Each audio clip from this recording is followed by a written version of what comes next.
Mmm.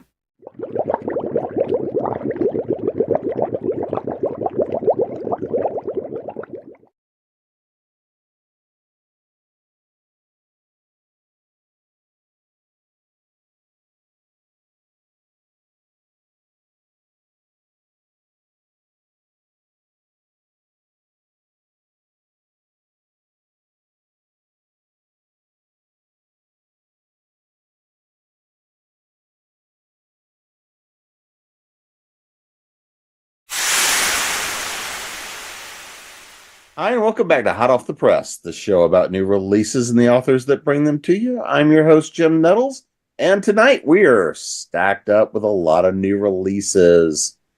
So let's go around and see who all is here to join and what we're bringing to bear. So, Ms. Colton, you're up first. Hi, I'm Ellis Colton. I'm an MM romance writer, and I'm here tonight with my second book, The Silver Dragon. Layla Now Dorine. available on Amazon and Smashwords. Layla D, since we've got a couple of Laylas.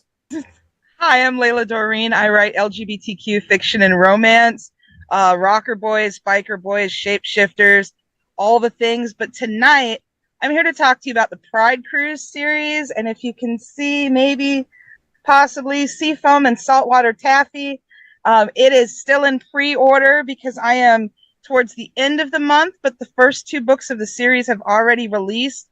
We are a shared world, and we are all writing cruise ship romances centered around pride. Danielle? I am Danielle Ackley-McPhail, author, editor, publisher of eSpec Books, and I have a plethora of items here. This one is actually about to come out, and it is an anthology called The Chaos Clock, and my personal collection of steampunk tales, Echoes of the Divine. All right. And Layla Reyne. Yeah, hi, I'm Layla Reyne. I write LGBTQ romance, romantic suspense, contemporary romance, a little bit of urban fantasy in there too now.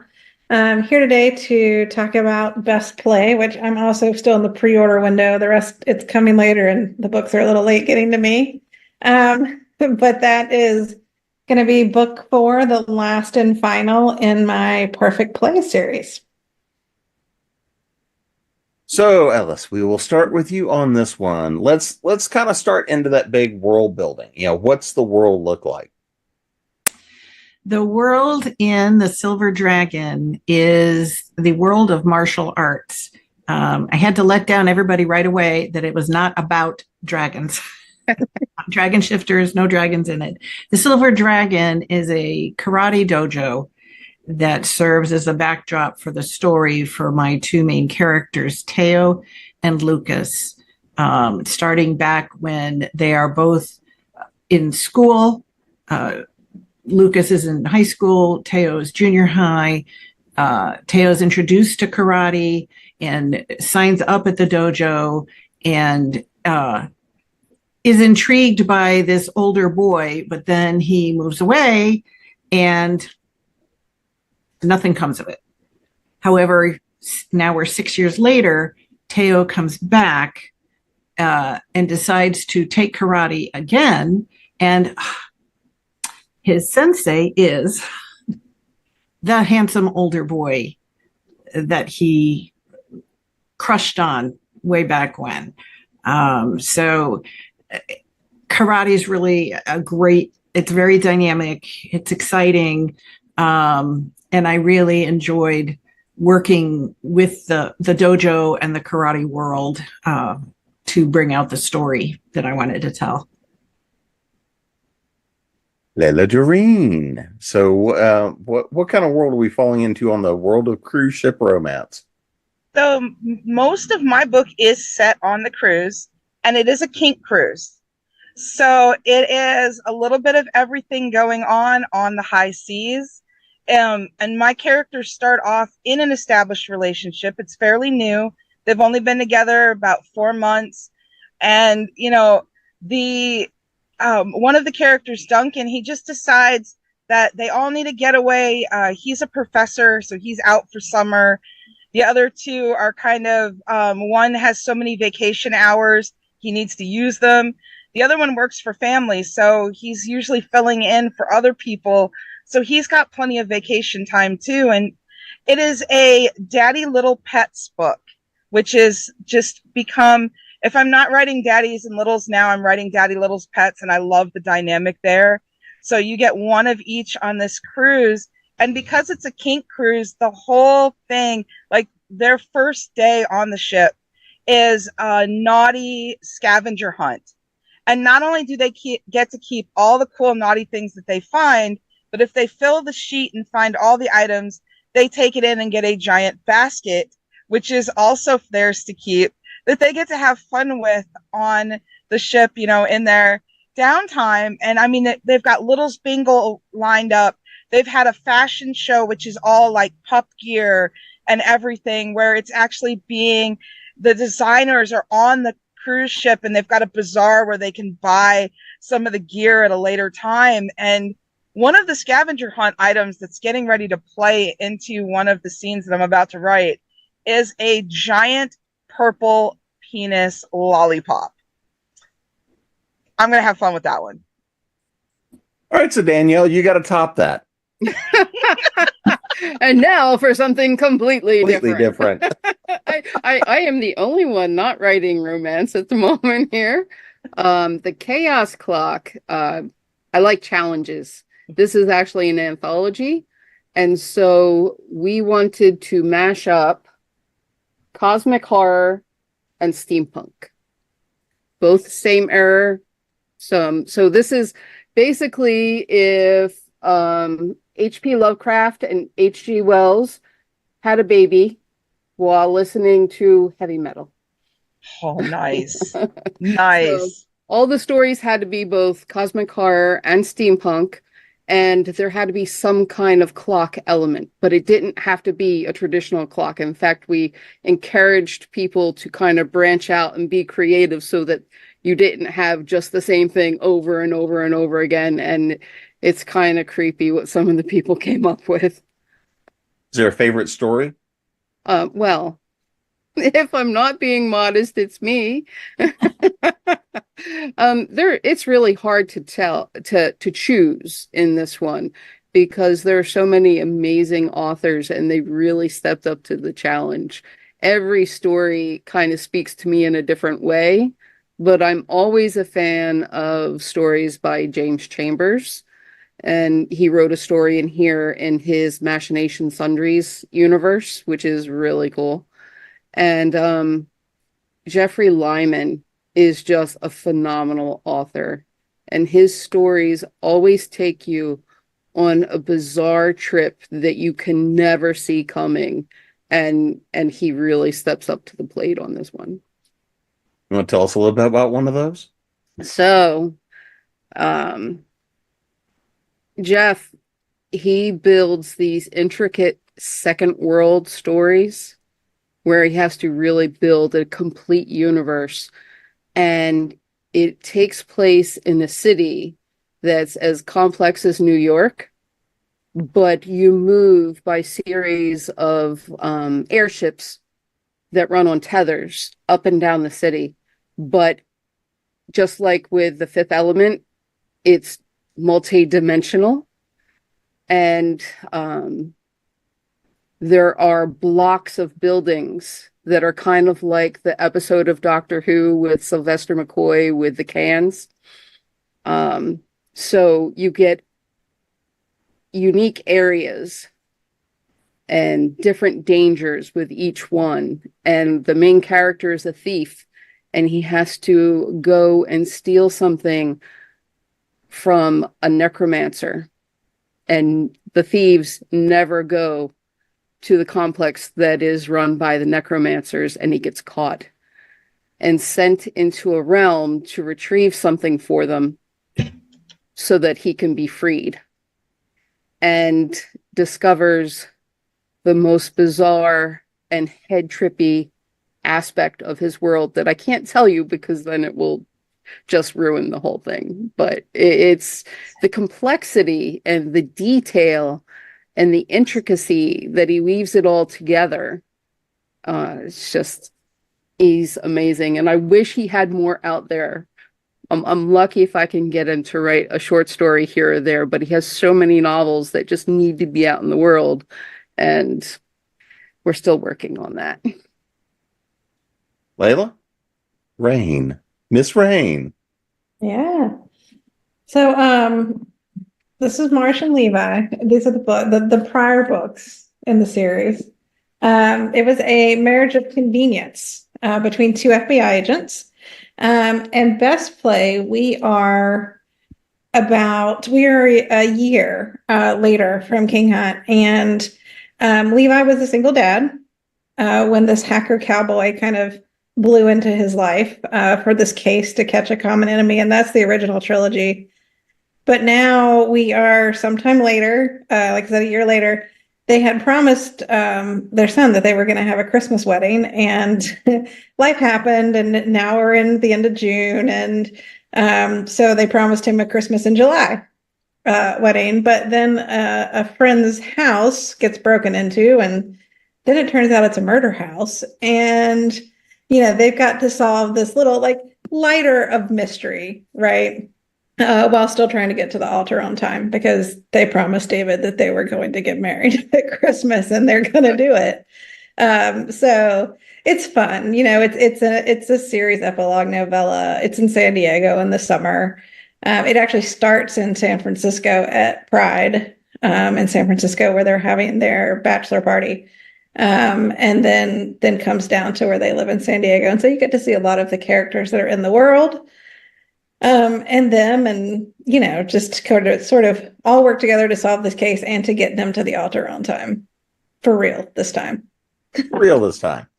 Yeah. Do they make it? It's a cliffhanger.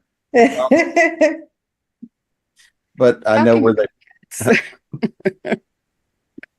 Well, Sorry. let's talk a little bit more about the characters we're hanging out with this time. So, Mr. Reen, I'm going to start with you on this one. Tell us a little bit more about who we're going on the cruise ship with. Well, we are going on the cruise with Duncan. He is the daddy, and he is a modern English lit professor. So he's pretty much, spends a lot of his time in classroom and lesson plans and this, that, and the other. And so it's night when he can go on vacation, he goes. And the interesting thing about him, though, is he has a friend who, when they went in college together, his friend is deaf. And so Duncan learned American Sign Language, which works wonderfully for him because Ember, which is the little, is nonverbal. He was born without the ability to speak. He can hear, but he communicates in sign and with a speech to text unit. And so for him to have a daddy who can read his sign language and not have him have to use the unit has just been awesome. And he has a longtime partner in his best friend, who is the pup, and that is Rusty. And Rusty works at a factory. And the fun part about this is when I first got here to Iowa, that's where I worked. I had a factory job. And now my new son-in-law is working at a factory, and I drive him in the morning and I pick him up. And all the factory stories that he tells me and all the nightmarish bullshit and fuckery, there I got my fuck in, that happens at the factory is what we put in the book. And it's crazy because he'll tell me about, the supervisors came over and they asked us why X wasn't done, but they don't have the parts and pieces ready for them to even do it. So for Rusty, these things are coming out in the book because he's tired of working at the factory. It's really affecting his mental health. He's kind of got some people who are giving him a hard time about different things.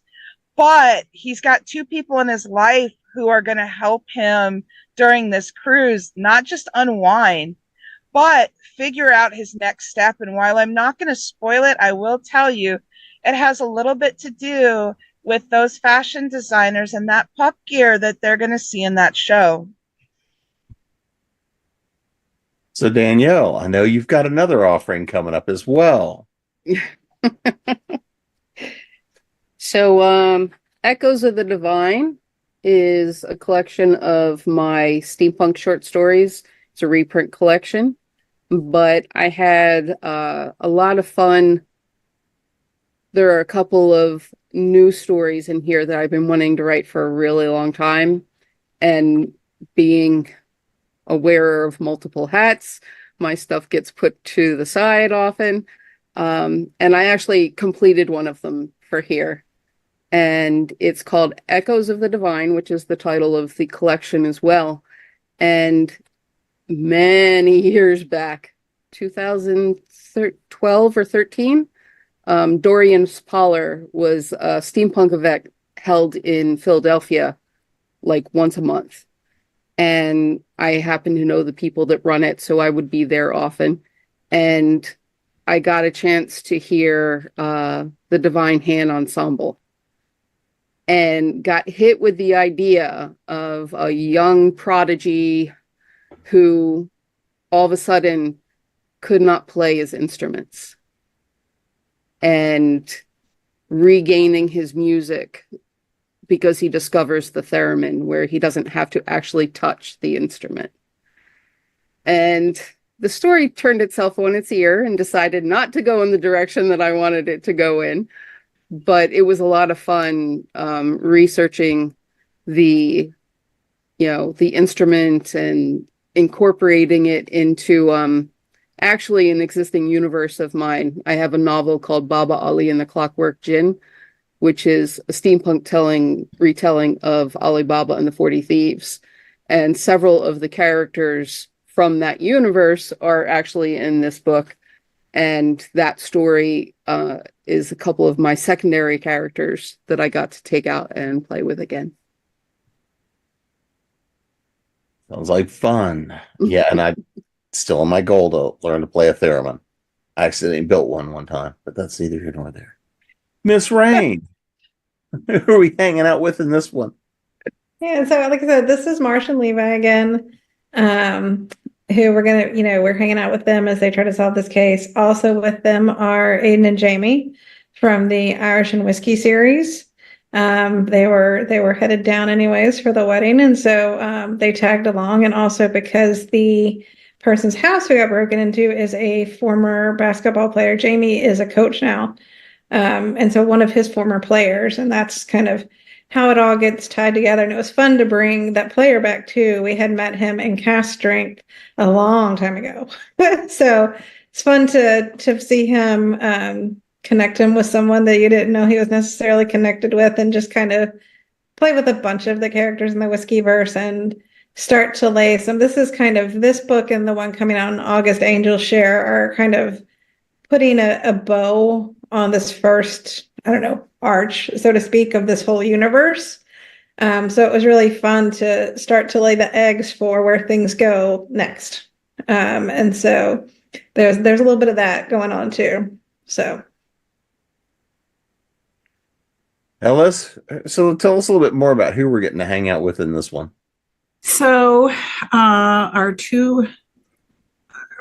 couple is Teo Marquez, who, as I said, took karate as a junior high schooler, really fell in love with it, really enjoyed it, got his mom to sign him up at the dojo. And he saw Louis Eklund, who's a couple of few years older and is an assistant, like a student who assists the teacher, and he doesn't even quite know how to describe his feelings because he isn't aware completely yet of what his orientation is. But then he has to move away, and so, oh well.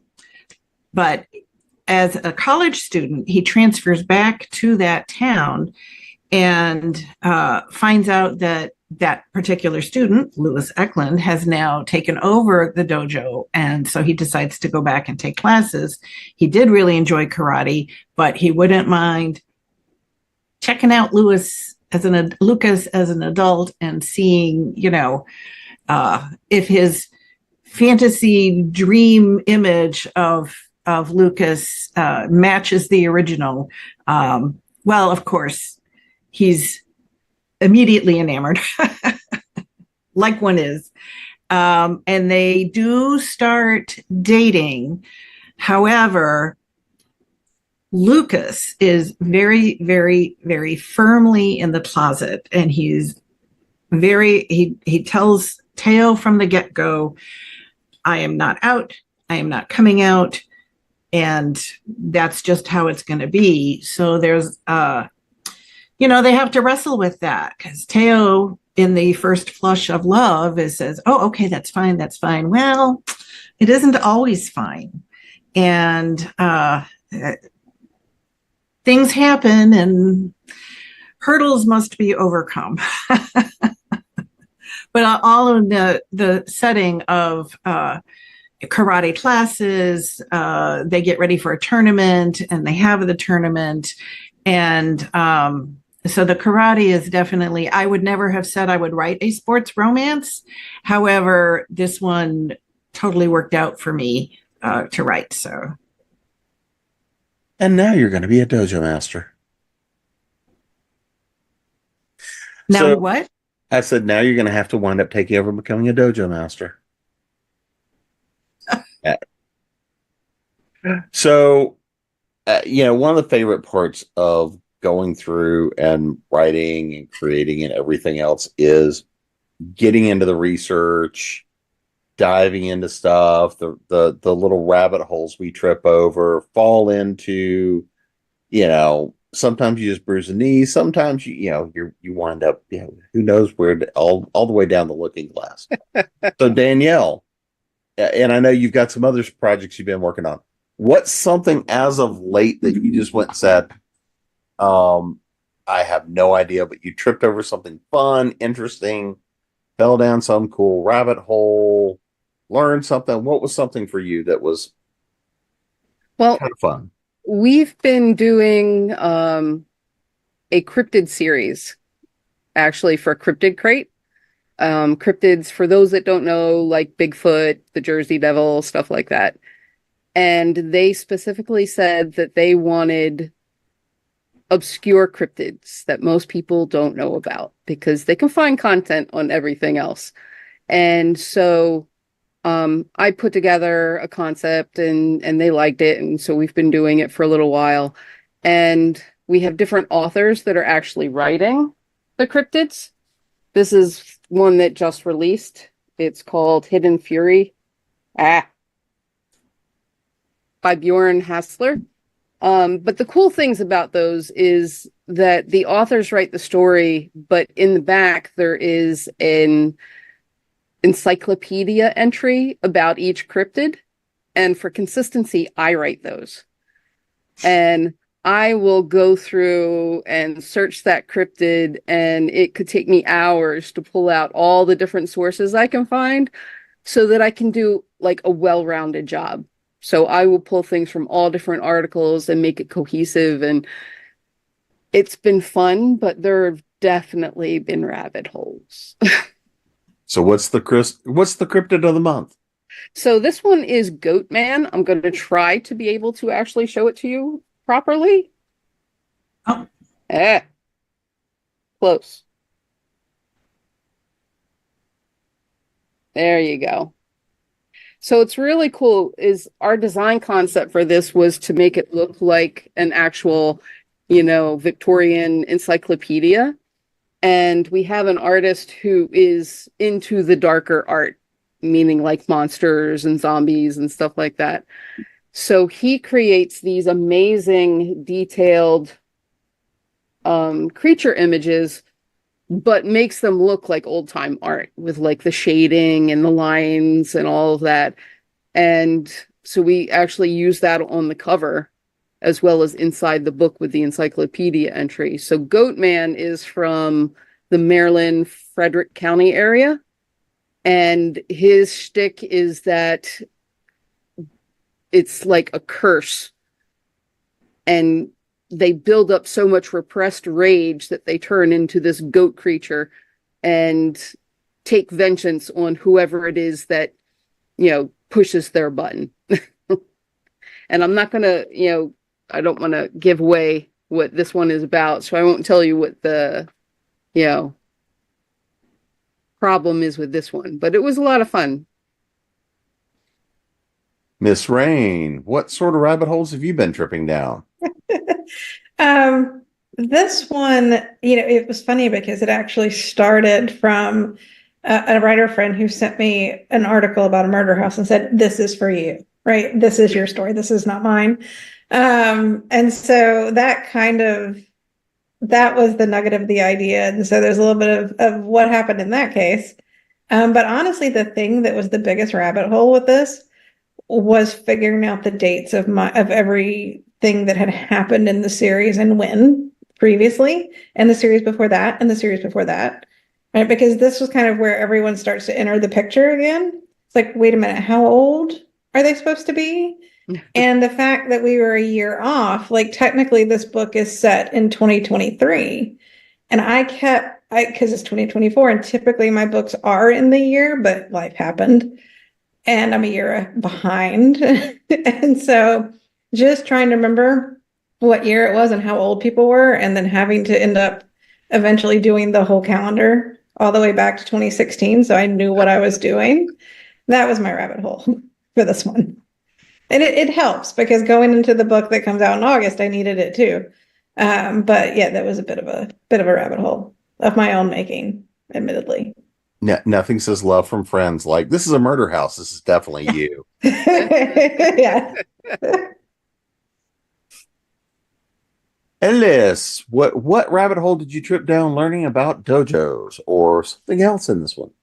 Well, one of the reasons I picked karate is I have a lot of experience in a dojo and with karate. I studied karate for 7 or 8 years myself. I'm a second degree black belt. I helped run I was the chief assistant for my dojo. I taught from 5-year-olds to 50-year-olds. And I absolutely loved it. Still love it. Unfortunately, shifts in the world kind of put a kibosh on it, and I've just never had a chance to now go back to it, but it is still kind of on my I want to do this again list. So I used tons of stuff that, I culled from my own experiences in terms of the teaching and the interactions between students and teacher and between adult students themselves and how the tournaments work and how it runs, and all of that is all drawn from my years as a karate student and teacher. And that's why, to me, I just was like, I have to do a story within that world because it's so interesting in and of itself, as well as then being this great backdrop for the characters to play against. So yeah, I love it. And I just hope that comes out in this, and that people reading it will be like, oh, this is just, really interesting. It's a little different, you don't see a lot of it, but this is really interesting, and can appreciate the excitement that it lends to the story. The Dojo of Love. Love that you have worked a dojo in. Fellow martial artist here, I'm about to test for my 3rd degree in Taekwondo, and I've worked my Taekwondo and my Jiu-Jitsu and Aikido into a couple books, including my MMA series, because it is such a world that people don't know, and the tournament setting and everything that goes into training for some of these events, especially the different categories. Like, for me, I love breaking. Set me up with some good wood to break, and that is my jam. I love it. But yeah, I don't have any board breaking in this, but maybe there'll be a sequel. Yes. Oh my gosh. I do love some board breaking. It's really fun. Have you seen the concrete breaks? Because those get to be amazing. Oh yeah. One of our guys lights 9 patio tiles on fire and breaks them with a palm heel. It's beautiful. Well, so what rabbit hole, or maybe I should say, what part of the cruise ship did you slide down uh, in researching this one? Well, for me, it was setting up first the itinerary. I've lived overseas. I've lived on an island. I have not been on a cruise. So I wanted to put together my own itinerary of where I wanted them to go. And then I had to research all the possible activities for a cruise ship and how I could twist them to fit the fact that this is a kink cruise. That was my biggest rabbit hole before I even got started, was just, where are my characters going? What are all the cool activities they could be doing when they get off the ship? And what is the cool stuff that they can be doing when they're on the ship? And so I've still got like a long list of stuff that I'm like picking and choosing from kind of as they're giving them to me. Those were my biggest ones. And then after that, it was really just kind of doing a little bit more. It's been years since I've done any sign language study. So kind of touching base there, kind of making sure that I remembered certain things correctly. I loved being at the library growing up on base, and the librarian was deaf and she used sign language, and I was there so much that she started teaching it to me. So I didn't have to write things on paper for her. That's how often I was at this library. So it's just, those were my three little rabbit holes to go down. And the rest was just everyday stuff. Like I said, I'm pulling from the factory work. One of my characters works at a reptile sanctuary, and I love reptiles. So just pulling from that love, pulling from my love of books, which is why my professor is a modern lit professor, because one of my majors, I double majored. One of them was English. And I even thought about going that whole academic route back in the day, and then decided, I am so not disciplined enough for that.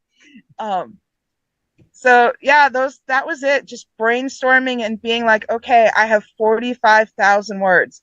I cannot take this to the moon and back. I have to like dial in the story and really focus on their relationship vibe, what's going on with Rusty, and not getting too caught up in, glass bottom boat, but they are going out on one, because that was some really cool research there. That was my other rabbit hole. And jellyfish, because I had to create a whole jellyfish cafe for them to visit in Florida. And there are literal little tanks that I've designed into the walls so that they could like watch the jellyfish while they were eating. And I had to go online and find jellyfish inspired food. So you've got like peanut butter sandwiches with the apple spirals coming down. So they're cut in the shape of jellyfish. Like, it was all cute things. It's a light, non-angsty book, unlike my last one, which was my motorcycle club. This is light and fun, and my little gets to just be the most adorable sweetheart of a little, until he's inventing things like shiitake mushrooms for swear words because he's tired of getting in trouble for cursing. So he's signing these, and then his buddy's getting in trouble and having to give up pieces of candy because he's cursing too much. So he finally decided that hell is jalapeno peppers. And yeah, now their daddy is joking that they're going to come up with the pizza toppings of swear words. And there is going to be a list in the back of the book of all the swear words and the pizza toppings they correspond to. I may even make the pizza when this is done, just to have a picture of it. I was going to say that sounds like time to make the pizza and put the book in the middle. Yeah. Well, so everybody can go stack up their to be read piles. How do we make sure everybody knows where to find you guys? Website, social media, and of course, all the titles they need to be picking up. So Ellis, you're up first. So The Silver Dragon is currently out in Amazon and Smashwords. My previous book, Prescription for Love, is also available there. You can find me, all my links and my newsletter sign up are at elliscolton.card.co. So it's elliscolton.carrd.co. All the links are there. You can sign up for my newsletter there, which will, have news and teasers and all sorts of fun little things like that. And you can find me on a lot of ConTinual panels. Miss Dorine. Find me all over social media. I have my website at Wix, which is Layla Dorine author at Wix.com. You can find me at Rainbow Lyrics and Mellow Mushrooms almost every day. And the Pride Cruise, there are 12 books in the Pride Cruise series. Secrets Abroad is the first book. It's already out. The second book, Playing with Sunshine, is already out. That one's by Lynn Michaels. The first one's by Brina Brady. And the next one is coming out on the 12th of June. My book is coming out on the 26th of June. That is Seafoam and Saltwater Taffy. All are in KU. All can be found on Amazon. And we would love for you to check out our hot guys and our steamy cruises. Danielle? I am Danielle Ackley-McPhail on just about all of the social media platforms. You can find me at especbooks.com, and that's ESPECBOOKS.com. And Miss Reyne. And you're on mute. I am. I am online at www.laylareyne.com, on pretty much on all the socials at Layla Reyne. The book is Best Play. It is available direct from my website on June 18th. It drops everywhere else, Amazon, all the wide vendors on June 25th in ebook, audio, and print. And for the month of June, book 1, Dead Draw, is currently free on all vendors. So for the ebook. And I got and you can find me at jamespnettles.com, authoressentialsworkshops.com, gradingpros.com, and of course here at ConTinual. And now go stack up those to be read piles. We'll see you again soon.